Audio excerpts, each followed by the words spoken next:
Samantala, narito naman po ang mga pangyayari sa iba't ibang bansa mula sa ulat ni Joyce Salamatin. Sa Pakistan, 9 na ang naitalang napatay sa pagsalakay ng mga Islamist militants. Ito ay sa paglusob ng mga ito sa Minhas Air Base at Kamra sa Central Punjab Province. Ito ang pinakamalaking airbase sa Pakistan. Tumagal ng ilang oras ang barilan at matapos ang putukan, 8 militante at isang sundalo ang nakitang patay. Sa Ecuador, binigyan ng asylum ng Ecuador si Wikileaks founder Julian Assange.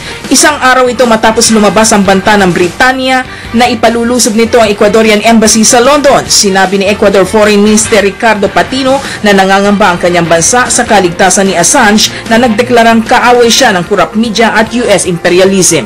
At sa Estados Unidos, pinag-aaralan ngayon ng Amerika na buhayin ang dati nitong plano. Ito ay para sa paglalabas sa oil reserves. Layon nitong mahadlangan ang patuloy na pagtaas na presyo ng gasolina.